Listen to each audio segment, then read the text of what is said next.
Alors, à nouveau, le salon des thérapies naturelles en balade aujourd'hui chez Coralie Auberson-Gois, c'est Oui, juste, oui, on doit c'est dire juste, Gois, ouais. oui, voilà, qui nous reçoit dans son cabinet à Aigle pour ce nouveau concept tranche de vie que nous mettons en place. On pourra retrouver ces vidéos sur notre page Facebook, sur notre site internet, dans les newsletters et certainement sur une chaîne YouTube qu'on va créer.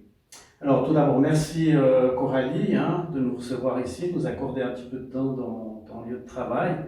Et puis je vais te laisser peut-être la parole pour que tu te présentes, tu nous dises un petit peu ce que tu fais.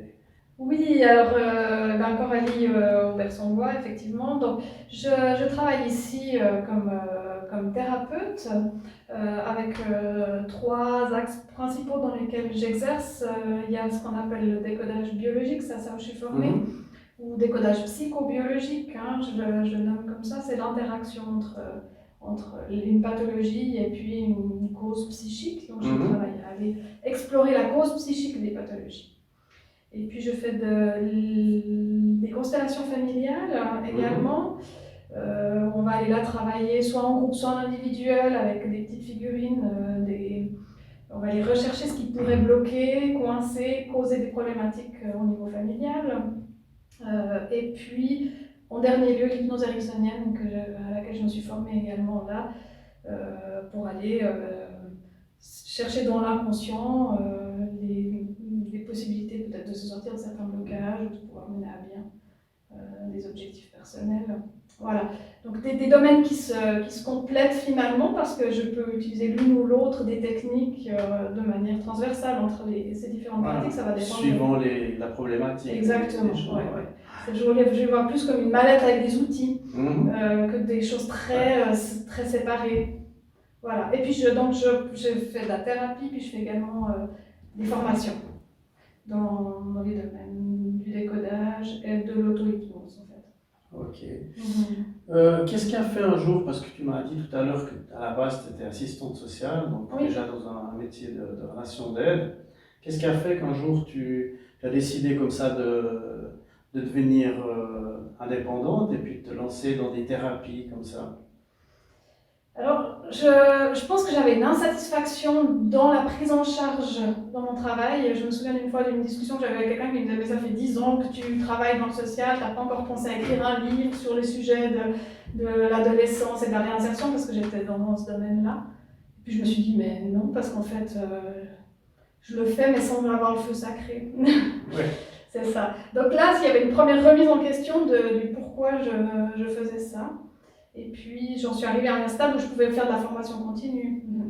Et puis, j'avais rencontré, donc j'ai suivi une thérapie avec une personne qui faisait du décodage biologique. Et ça a été une sorte de révélation pour moi. C'est-à-dire que vraiment, on arrivait à un stade où il y avait cette compréhension biologique du corps. Et moi, ça a toujours été quelque chose qui m'intéressait. Quand j'étais au gymnase, c'était une des matières de la biologie où j'excellais vraiment. Et puis cet impact du psychisme sur la biologie, je me suis dit, mais on est exactement là à la rencontre de ce qui me parle le plus. Alors, j'ai foncé dedans. J'ai pas été suivie par mon employeur qui voulait pas que je finançais cette formation-là. Et j'ai finalement décidé que j'allais dans ce qui m'était juste plutôt que de garder mon poste à l'époque. Et j'ai fait cette formation. Ça t'a pris combien de temps? Mais je pense à peu près 3 ans, c'est sur des week-ends, ça s'étale. Je dirais entre 2010 et 2013, je me suis formée au décodage. Et puis après, j'ai fait des formations en constellation, puis après en hypnose. Finalement, c'est 10 ans de formation, en tout cas. Je pense que ça va continuer. Ça fait combien de temps que tu pratiques maintenant? J'ai pris mes premiers patients, je crois, en 2014.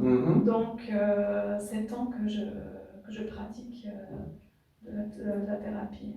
Puis avant, j'avais 12 ans d'entretien individuel dans le cadre du social. Puis par rapport à ton ancien métier, là, maintenant que tu es installé comme ça à ton compte et tout, qu'est-ce que ça t'apporte en plus à toi personnellement par rapport au plaisir dans ton travail, ou bien qu'est-ce qu'il y a autrement comme difficulté aussi? Alors là, j'exerce une passion, ce que j'avais pas avant. Donc ça, c'est vraiment tout différent, c'est-à-dire que je suis animée dans mes cellules par ce que je fais. Ça a du sens, le travail que je fais dans le... Comment dire ça Ouais, je sais, j'ai la peine à l'expliquer là maintenant, mais j'ai l'impression d'un tout qui fait vraiment du sens. Je me retrouve dans tout. Et puis ensuite, tu me disais peut-être quoi, qu'est-ce qui pourrait être les difficultés? Qu'est-ce que tu peux voir comme difficulté par rapport au... Ouais, bah, c'est pas toujours confortable d'être indépendant, parce qu'on est seul, on en parlait avant, hein, d'exercer seul, et puis ça veut dire que bah, ça repose sur uniquement ce que je peux proposer, et puis ce que les gens vont prendre.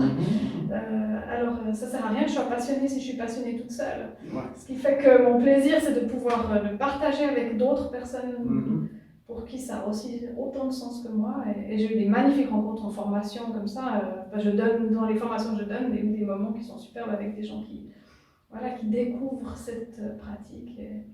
Les formations que tu donnes, c'est plutôt pour que les gens se forment comme pour devenir thérapeute, ou bien c'est des formations à titre privé pour...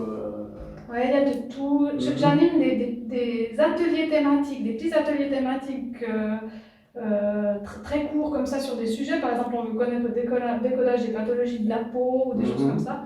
Et ben, je donne des formations comme ça. Puis après, ça va de manière de plus en plus large, avec la découverte sur 2-3 jours, à des formations plus approfondies. Et puis là, c'est la deuxième session que je forme des thérapeutes dans le domaine. J'ai travaillé une partie, j'avais enseigné à l'école d'études sociales à Lausanne, et puis c'est ce qui m'a permis de développer mon goût et mes compétences de l'enseignement. Ça a été 5 ans pendant lesquels j'ai pu vivre ces questions d'enseignement, et ça a été aussi une révélation. Et c'est là où je me suis dit, finalement, ma pratique de la thérapie plus enseignement, je les ai mis ensemble pour pouvoir proposer ces formations de thérapeute et autres plus petites formations. Avec le recul de ta pratique, qu'est-ce que tu penses apporter de différent ou en plus de quelqu'un qui va voir un médecin, un psychiatre ou la médecine classique? Qu'est-ce que tu apportes de plus? Qu'est-ce qu'il y a de différent? Pourquoi les gens viennent chez toi plutôt que d'aller chez un psy ou... Ouais, alors ça serait pas plutôt, ça serait en plus de, et ça serait l'idéal. Parce que finalement, un médecin, il va diagnostiquer une pathologie, il va pouvoir donner des médicaments, ce que moi je peux pas faire, je suis pas médecin, je ne diagnostique pas, je ne prescris rien. Donc quelqu'un qui vient me voir, ça serait dans l'idée de pouvoir comprendre ce qui lui arrive. C'est-à-dire, ok, je suis pris en charge au niveau médical, mais j'aimerais savoir pourquoi cette pathologie ou cette problématique-là est arrivée à ce moment-là dans ma vie. Je pense que ça a du sens par rapport à ce que j'ai vécu. Et puis là, on peut alors aller travailler ça. Et les gens qui peuvent travailler cet aspect-là, personnel, en même temps qu'ils se soignent au niveau médical, ce qu'on voit, c'est que ça a une influence et un impact beaucoup plus important. Ouais. Par rapport aux séances comme ça, pour, je sais pas, tu as une pratique, je veux dire, un symptôme qui revient régulièrement, ou je sais pas, est-ce que tu as des gens plutôt qui sont anxieux, ou qu'est-ce que tu pourrais nous donner une idée un petit peu de ce que tu peux soigner comme pourquoi on vient me voir? Voilà, qu'est-ce que c'est en fait? Ouais. Alors, ça peut dépendre aussi de quelle pratique on parle. Pour ce qui est du décodage, donc les symptômes et maladies, l'éventail est large. Il y a des gens qui peuvent venir me voir parce qu'ils ont de l'eczéma ou des cystites chroniques, par exemple. Mais j'ai également eu des patients qui venaient me voir avec des cancers, du pancréas. Voilà. Donc le spectre est large. Après, je travaille de la même manière, que ce soit une pathologie pas grave ou une pathologie grave. C'est-à-dire qu'on va aller voir qu'est-ce qui s'est passé chez la personne autour du moment du développement de sa pathologie. Qu'elle comprenne ce qui lui arrive en fait. Pourquoi est-ce que tout d'un coup le corps se met à produire de la cellule ou à modifier son comportement? Et puis une fois qu'on comprend pourquoi est-ce que le corps fait ça, on peut déjà avoir des pistes pour changer son rapport au monde, son fonctionnement. Et il y a des fois où c'est absolument incroyable de voir comment est-ce que je me souviens d'une personne qui était venue avec une éruption cutanée sur tout le corps qui durait depuis 2 semaines, et puis elle me dit, mais je vais aller voir mon médecin, mais je suis venue d'abord te voir, que je la connais depuis longue date, et puis elle m'a dit, je fais quoi à l'issue de la séance? On avait mis le doigt sur certaines choses. Et puis je lui ai dit, écoute, moi je suis pas médecin, si tu sens que c'est important, va consulter. Je dis, moi, ce que j'ai pu constater, c'est que quand on touche juste, dans les 24 à 48 heures, ça disparaît. Elle me dit, alors j'attends là parce que c'est pas dangereux, puis je te redis. Et puis elle m'a envoyé un message 24 heures après pour me dire, j'ai plus rien, c'est parti. Ouais. Donc c'est ces moments-là où je trouve qu'on peut avoir une magnifique action. Mmh. Ouais. Donc là, c'est dans le décodage biologique, Voilà, c'est-à-dire que tu cherches la cause, et après comment est-ce que ça s'améliore? Alors c'est simplement par le fait que la personne prend conscience de l'origine de son problème? C'est simplement ça qui fait qu'elle va mieux? Ou bien tu as un soin, quelque chose qui Non, alors je n'ai pas de soin au niveau de ce que je prescris. Par contre, on peut faire des exercices. Des exercices qu'on va appeler des exercices psychocorporels. On peut jouer la scène, on peut la matérialiser d'une certaine manière, on peut écrire des choses, dessiner. Enfin, il y a plein d'outils possibles. Ça, je m'adapte à la personne qui est là, puis à la demande. En fait, c'est un peu ce que je pourrais donner comme exemple, c'est si on vient me voir en me disant j'ai un coup de soleil, mais qu'on reste au soleil, eh ben, on ne va pas régler son coup de soleil. Donc, on va pouvoir dire ok, vous avez un coup de soleil parce que vous êtes au soleil, ça c'est la cause. Mais maintenant, comment vous faites pour aller vous mettre à l'ombre? Et puis on peut exercer en thérapie, qu'est-ce que je fais pour aller me mettre à l'ombre? Puis après, la personne, dans son quotidien, elle a les outils pour pouvoir faire quelque chose. Et alors, dans les constellations familiales, qu'est-ce qu'on soigne comme problématique? Comment ça se passe un peu?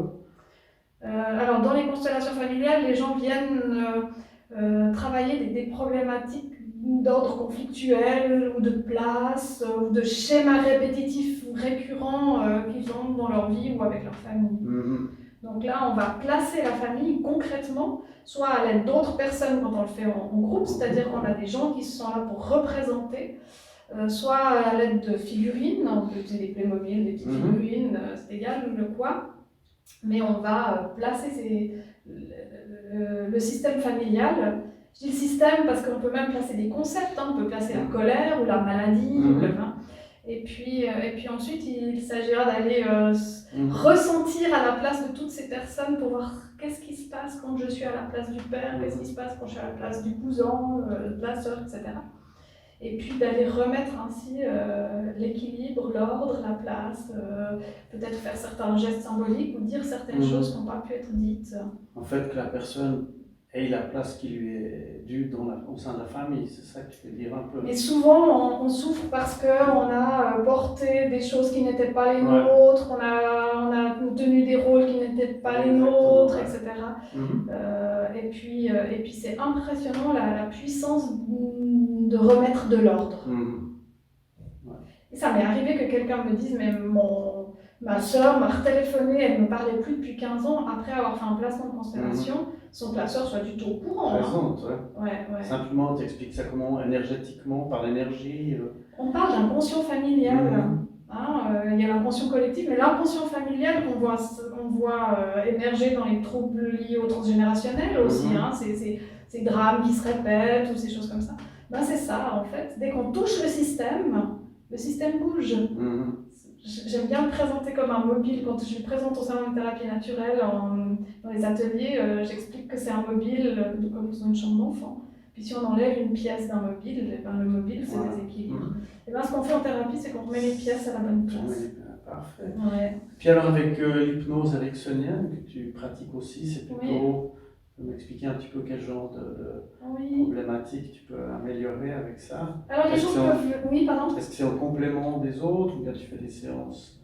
Alors je peux faire des séances spécifiques hypnose, c'est-à-dire que quelqu'un me contacte en me disant j'ai une phobie, ou bien j'aimerais arrêter de fumer, ou bien il y a une autre problématique et puis j'aimerais la travailler en hypnose. Les douleurs aussi, on peut réduire la douleur en hypnose, ou bien préparer, je dois aller chez le dentiste, j'ai peur. Enfin, ça peut être toutes ces situations-là. Donc on peut travailler spécifiquement, je peux travailler spécifiquement avec l'hypnose. Et puis dans d'autres situations, ça peut être dans le cadre d'une thérapie ou autre, avec quelqu'un qui vient sur une pathologie, puis on travaille en décodage.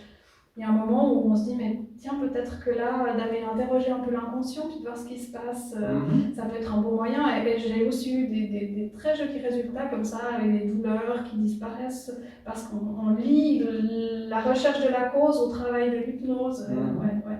C'est Il faut combien de séances à peu près pour... en général, avec les patients, les gens viennent combien de fois chez toi? Quand ils ont une problématique comme ça. Ouais, je sais pas si ça sera intéressant, j'ai jamais calculé s'il y avait un nombre moyen de séances. Et à peu près, juste Mais je pour dirais avoir une idée. que c'est des thérapies relativement brèves, hein. C'est-à-dire Mhm. qu'il y a des personnes qui viennent une fois, sinon ça peut être jusqu'à peut-être 4-5 fois. Mhm. Voilà. J'ai quelques personnes qui viennent plus. Plus, ouais. Mais autrement, c'est plutôt on vient me voir, on fait une ou deux séances, puis après on vient me revoir peut-être une année après pour une autre D'accord. situation. Ouais. Ouais. Pour avoir une indication pour les gens qui nous regardent, c'est le coût d'une séance, c'est environ. C'est 100 francs pour moi, chez moi, la séance. Ouais. Non, je ne suis pas remboursée par les caisses. C'est ça que j'allais te demander. Ouais, voilà, je précède la question. Je ne suis pas remboursée, donc ouais. C'est un choix ou bien c'est... Oui et non, c'est-à-dire que je pouvais faire reconnaître l'hypnose ericksonienne dont le décodage et les constellations ne sont pas reconnus. Donc, l'un dans l'autre, je me suis dit qu'est-ce que je fais? Est-ce que je fais toute la procédure de reconnaissance ASCA ou pas? Et puis je me suis dit que j'y allais comme ça pour le moment. Ouais. Et puis toi, personnellement, tu m'as dit maintenant que ça faisait à peu près 6 ans hein, que tu exerçais comme thérapeute, comme ça. 7 ans, ouais. Et puis que c'était ta passion. Oui. Alors comment est-ce que tu vis ça? Qu'est-ce que ça te fait d'être maintenant vraiment dans ta passion et de pouvoir y travailler? Qu'est-ce que tu ressens toi personnellement là-dedans? Mais je crois que je le vis jour et nuit en fait. Jour et nuit. Non, mais dans le sens que c'est vraiment quelque chose qui fait partie intégrante de ma vie. C'est pas juste mon travail. Ouais. Ça fait partie de ma vie au même titre que ma famille fait partie de ma vie. Voilà, donc, Ça a changé par rapport à quand tu étais assistante sociale? Mais oui, parce que je travaillais pour une institution, je m'en souciais que relativement, c'est-à-dire que je prenais en charge quelques personnes et puis j'avais du souci pour ces personnes-là, mais j'y avais qu'une démarche passive, tandis que là je suis dans une démarche active au niveau de ce que je fais, c'est-à-dire que c'est vraiment mon choix et mon élan, et c'est moi qui le fais vivre. Si j'arrête, ça s'arrête. Ouais. Je comprends. Alors tu m'as dit que tu allais aussi déménager dans des nouveaux locaux là. Oui. Donc ce sera depuis le 1er mars. 1er mars à la rue de la Gare 4 à Aigle toujours. Ok. Ouais. Donc on trouvera toutes les indications à la fin de la vidéo, également avec l'adresse de ton site internet. Hein. Et puis voilà, je ne sais pas si tu as quelque chose à ajouter à ce qu'on a dit là, si tu aurais encore quelque chose qui tu aurais envie de dire, ou si tu as de nouvelles idées pour développer d'autres thérapies peut-être, parce que je sais que quand on rentre dans ce monde de la thérapie, on est toujours on est toujours sollicité et puis ça nous intéresse toujours d'aller plus loin. Alors, dans la suite, moi j'aimerais développer un peu plus tout ce qui est de l'ordre de la psychogénéalogie, donc c'est en lien avec les constellations familiales, mais on a aussi vraiment des transmissions, par exemple de pathologies, de génération en génération. Donc ça m'intéresserait de pouvoir approfondir ce thème-là, peut-être déjà pour moi en allant me former davantage. Et puis peut-être ensuite de former là-dedans, parce que c'est vrai que c'est mon grand plaisir de transmettre. Je viens d'une grande famille d'enseignants, je crois qu'il coule dans mes veines la transmission. La transmission. Ouais. Et puis aujourd'hui, là, on est dans une situation quand même assez difficile, une situation de vie difficile pour les thérapeutes avec ce Covid. Est-ce que ça a réussi à passer à travers c'est sûr qu'avec une grande baisse quand même, c'est-à-dire qu'actuellement je donne plus de formation, à part quelques formations sur Zoom, mais ce sont des petites formations, des conférences, je ne suis pas trop long. Donc toute la partie formation, pour l'instant elle est en stand-by, c'est-à-dire que j'ai des gens qui attendent et puis j'arrête pas de reculer le démarrage.